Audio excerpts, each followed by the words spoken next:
In the following slides, we are discussing informed consent. It's a short discussion, and it's just a general and overview approach to obtaining or importance of informed consent within the healthcare setup.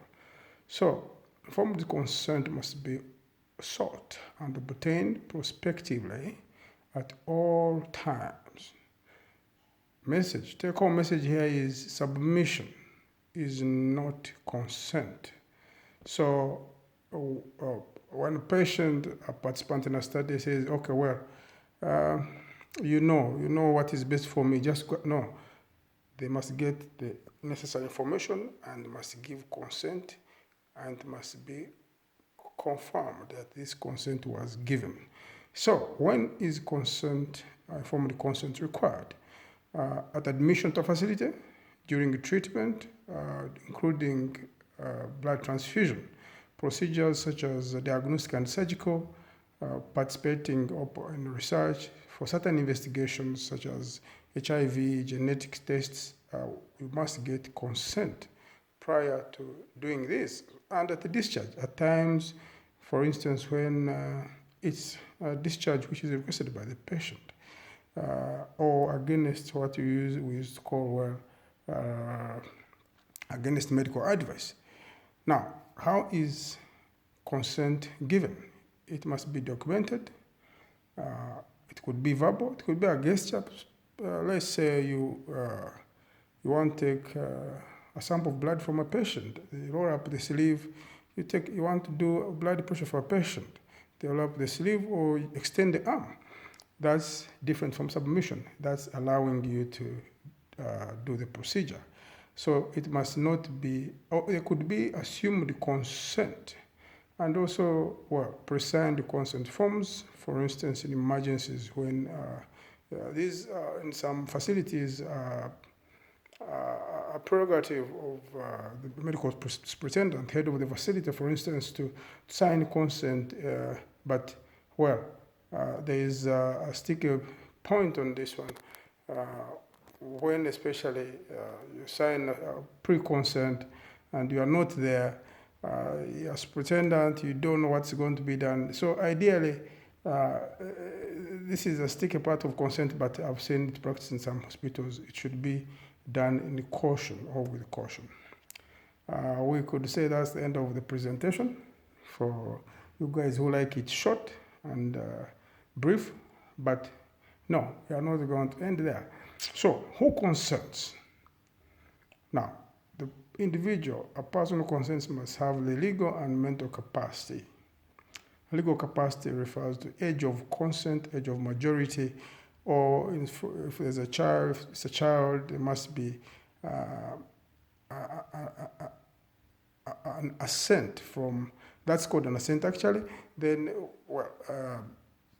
the guardian gives the consent, the child, that becomes a proxy consent from, for patients who are mentally not capable, either they are unconscious or they have mental illness, then we get a proxy consent as well from their legal guardians or individuals who have powers of attorney. So it may depend on the purpose of treatment, for instance, the purpose of the consent, and there are relevant laws to this, but it could be medical treatment, issuance over-the-counter medication, minor surgical procedures, and when a guardian cannot be raised, for instance, in time to give this consent, the procedure probably could go on with a proxy consent from a medical superintendent or consent sought in due course.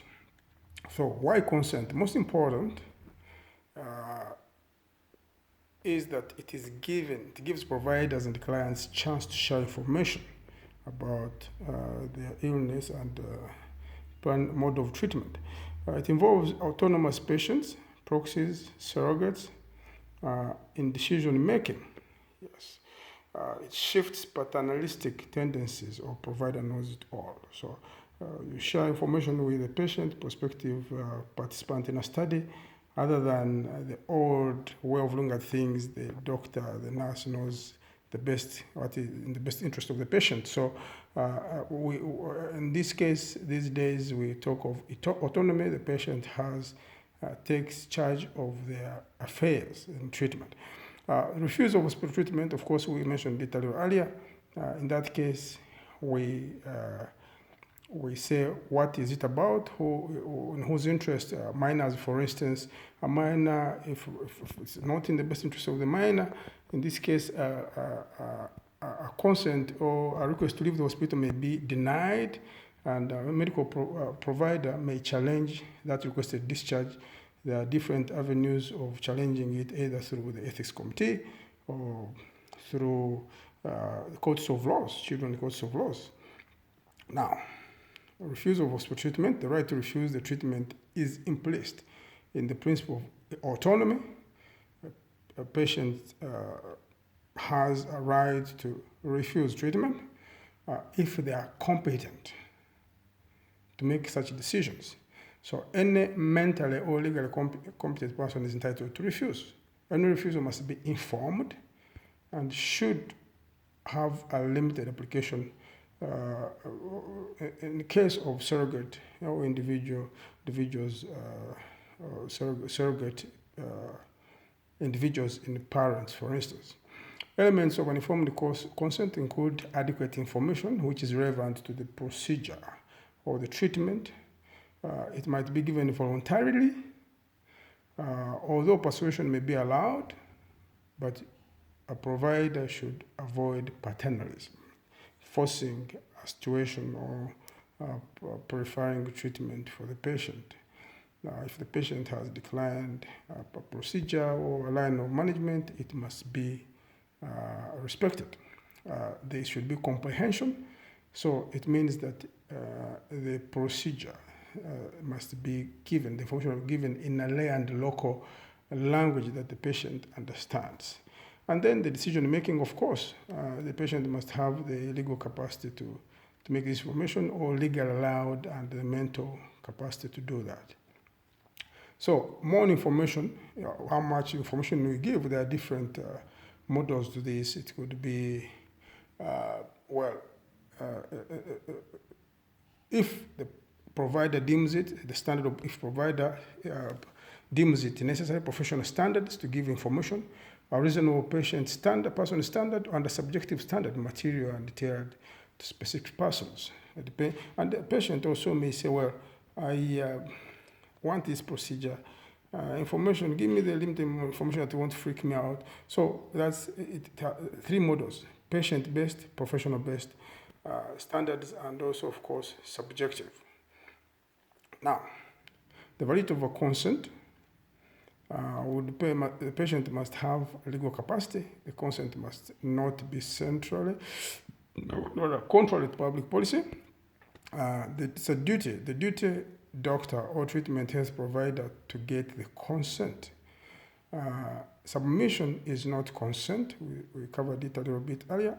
Also, intentional failure to obtain consent may amount to assault, physical assault, and it can lead to malpractice, claims or negligence, whichever applies.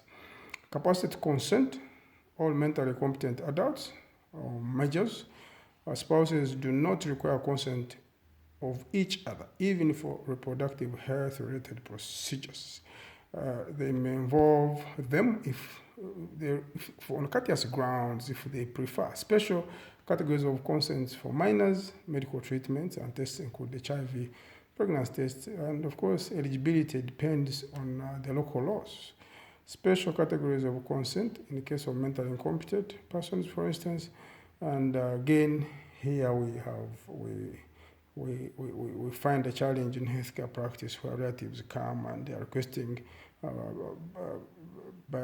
tubal ligation, and for mentally challenged or mentally incompetent individuals, females, all the laws, as far as I'm concerned, and ethically, this is unacceptable. Tests that should be consented for include HIV, pregnancy, treatment, but not including surgical procedures. That's for minors. Children who are below 16 in some places, but and again, this varies from jurisdiction to jurisdiction. Provision or denial of products such as condoms and contraceptives over the counter, proxy consents, and provision for assent to mature minors. And also, there is an issue of confidentiality, of course, but again, this could be covered on another date. Absence or unavailability of consent for minors whose parents have refused to give consent. So that's where we devolve, we consult or involve the institutional ethics committee, or we involve courts of laws, for instance, when parents refuse treatment for children. For example, Jehovah's Witnesses refusing blood transfusion for their children, yet the child is not in a state with a mental capacity or in a state that they can give consent or no consent. In these cases, usually parents' decision can be overridden. So there is the refusal of hospital treatment, for instance. If it does not go in the interest of the minor, this can be challenged. For life-saving treatments and surgical procedures, the hospital superintendents can consent or another designated individual in the facility. Otherwise, there is a cascade of steps to follow, which include counseling. You have social workers, clinical psychologists on board.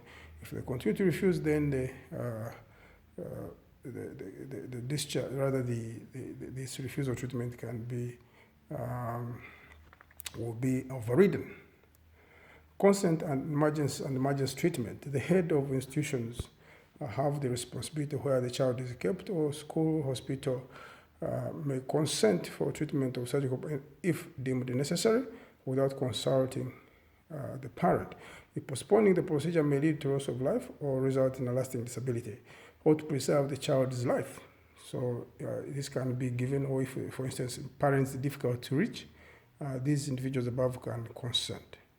So departing from consent in emergency situations, extension of procedures, for instance, when it's not in patient's interest to wake them out of anesthesia and have them consent for extension of a procedure. Just say you are doing a myomectomy and you find that the fibroids are too huge, you can't do, or you end up getting an injury, a bleeder, and which surgeon deems it necessary that they might have to actually remove the uterus.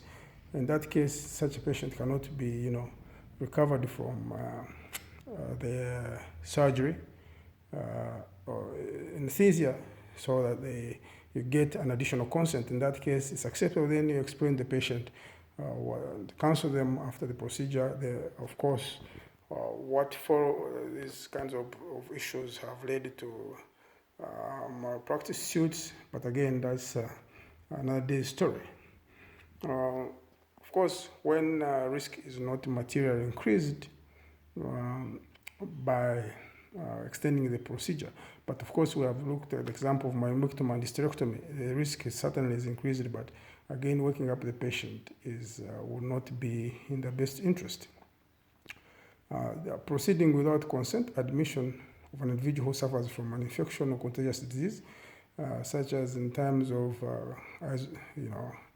epidemics, pandemics. We have a good example now. COVID, people can be isolated or quarantined against their will. Sound mind to protect both the individual and the community in the case of mental illness.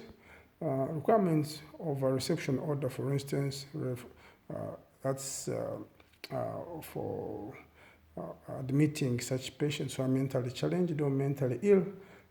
These ones depend on jurisdiction to jurisdiction, as the whole consent process is. Thank you very much for this quick look at consent, informed consent, and those are our sources. And yes, thank you for watching. Give us a feedback, give my feedback, so that we see how we can improve this.